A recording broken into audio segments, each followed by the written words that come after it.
गोवा में प्रधानमंत्री नरेंद्र मोदी ने गोवा मुक्ति दिवस समारोह में हिस्सा लिया। स्टेडियम पहुंचने पर मुख्यमंत्री प्रमोद सावंत ने उनका स्वागत किया। इससे पहले प्रधानमंत्री ने आजाद मैदान में शहीद स्मारक पर शहीदों को श्रद्धांजलि अर्पित की। उन्होंने मीरामार बीच पर गोवा मुक्ति दिवस के अवसर पर आयोजित सेल परेड और फ्लाई पास्ट में भी हिस्सा लिया। इस दौरान पीएम मोदी ने कहा कि गोवा की धरती में आकर मैं खुश हूं, उतना ही खुश जितना कि आप हैं। उन्होंने कहा कि हमारे सामने आज संघर्ष और बलिदानों की गाथा भी है। लाखों गोवा वासियों के परिश्रम और लगन के वो परिणाम हैं जिनकी वजह से हमने एक लंबी दूरी तय की है। बीजेपी ने मथुरा से यूपी विधानसभा चुनाव के लिए जन विश्वास यात्रा की शुरुआत की। इस मौके पर सीएम योगी आदित्यनाथ ने कहा कि मथुरा वृंदावन हमारा तीर्थ है, यहां से जो आवाज निकलेगी वो दूर तक जाएगी। सपा अध्यक्ष अखिलेश यादव ने इनकम टैक्स के छापे को लेकर बीजेपी सरकार पर बड़ा आरोप लगाया है। लखनऊ में एक प्रेस कॉन्फ्रेंस के दौरान अखिलेश ने कहा कि बीजेपी को डर लग रहा है कि कहीं यूपी में सपा की सरकार न बन जाए, इसलिए वो आईटी का इस्तेमाल कर रहे हैं। अखिलेश ने कहा कि हमारे फोन टेप हो रहे हैं, हमारे फोन सुने जा रहे हैं, सीएम खुद उसकी रिकॉर्डिंग सुनते हैं।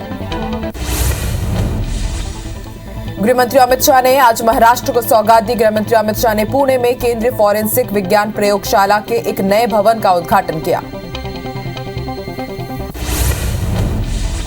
मध्य प्रदेश के गृह मंत्री नरोत्तम मिश्रा ने बताया कि विधानसभा सत्र में सरकार पत्थरबाजों से वसूली का विधेयक ला रही है। ये विधेयक उन लोगों के खिलाफ है जो प्रदर्शन के दौरान आगजनी और पत्थरबाजी करते हैं। साथ ही मंत्री ने कहा कि जिस घर से पत्थर आएंगे वहीं से निकाले भी जाएंगे। राजधानी दिल्ली में तीसरे भारत मध्य एशिया संवाद का आयोजन किया गया। इसमें भारत के विदेश मंत्री एस जयशंकर के साथ कजाकिस्तान, किर्गिस्तान, तजाकिस्तान, तुर्कमेनिस्तान और उज्बेकिस्तान के विदेश मंत्री ने हिस्सा लिया। इस दौरान अफगानिस्तान के मुद्दों पर भी चर्चा हुई।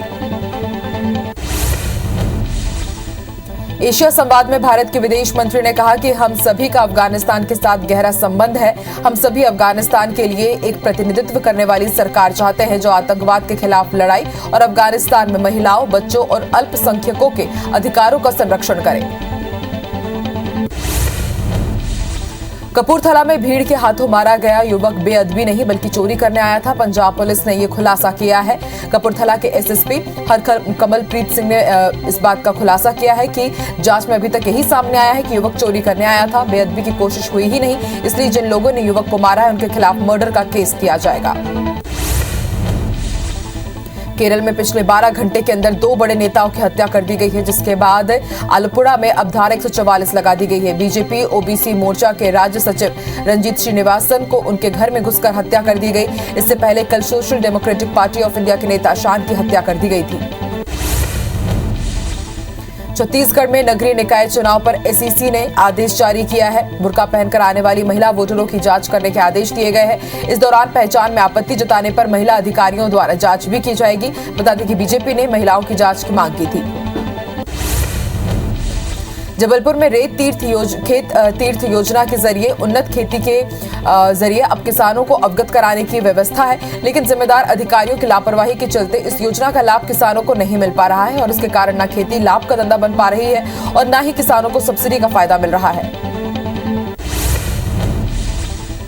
भिलाई और में पूर्व सरपंच और उसके परिवार की दबंगाई सामने आई है। पूर्व सरपंच ने एक और ग्रामीण और उसके परिवार पर जानलेवा हमला किया। घटना का वीडियो भी सामने आया है। वहीं बताया जा रहा है कि पीड़ित परिवार की हालत गंभीर है। दमोह में धूप सेक रहे एक वृद्ध को ट्रक ने अपनी चपेट में ले लिया। हादसे में बुजुर्ग की मौके पर ही मौत हो गई। घटना की सूचना मिलने पर पुलिस की टीम मौके पर पहुंची और ट्रक के साथ आरोपी ड्राइवर को गिरफ्तार किया गया। मामला दाहत तबना थाना इलाके का है। कवर्धा के आदर्श नगर स्थित पोस्ट मैट्रिक गर्ल्स हॉस्टल में घुसे 2 युवकों को पुलिस ने गिरफ्तार किया है। युवक रात में हॉस्टल में घुसे थे, जिसकी जानकारी मिलते ही अधीक्षक ने थाने में रिपोर्ट दर्ज कराई, जिसके बाद पुलिस ने चोरी का मामला दर्ज कर आरोपियों को गिरफ्तार किया। कवर्धा इंजीनियरिंग वर्कशॉप में काम करने वाले युवक कार जीतने के लालच में अपने 2,18,000 रुपए गंवा बैठे। पीड़ित युवक बेमेतरा जिले के डाड़ी गांव का रहने वाला है। एक दिन युवक के पास रॉन्ग नंबर से कॉल आया कि उसने 14 लाख की कार जीत ली है। युवक लालच में आ गया। बाद में ठगी का एहसास होने पर युवक ने थाने में शिकायत दर्ज कराई। जगदलपुर में 3 अलग अलग कार्रवाई में पुलिस और राजस्व विभाग की टीम ने 674 बोरी अवैध धान जब्त किया है। साथ ही एक ट्रैक्टर को भी जब्त किया गया। ये कार्रवाई बकावंड तहसील क्षेत्र में की गई। बिलासपुर आईजी रतनलाल डांगी की सोशल मीडिया में सक्रियता के कारण एक लापता लड़की का पता चल गया है।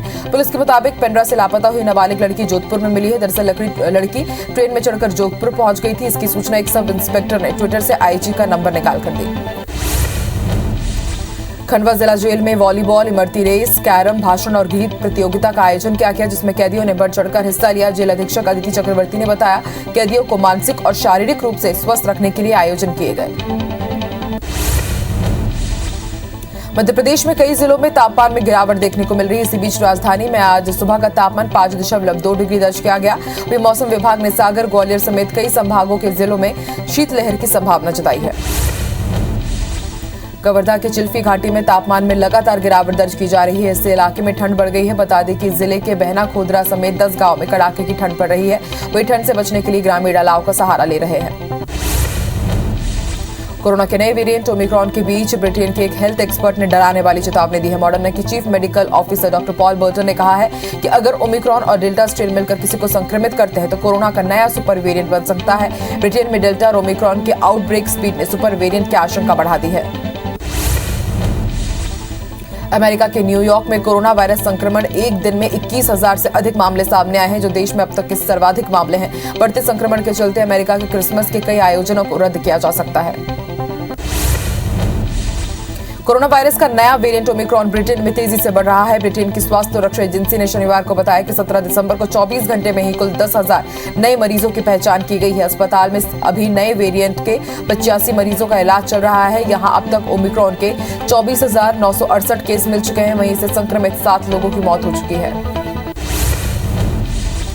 फिलीपींस में आए राई तूफान में लगभग 75 लोगों की मौत हो चुकी है। तूफान की चपेट में आए 3 लाख से ज्यादा लोगों को सुरक्षित जगहों पर शिफ्ट कराया गया है। वहीं तूफान के चलते कई घरों की छतें उड़ गई। साथ ही बिजली के खंभे उखड़ जाने की वजह से कई जगह बिजली नहीं और दूसरे क्षेत्रों से संपर्क टूट गया है।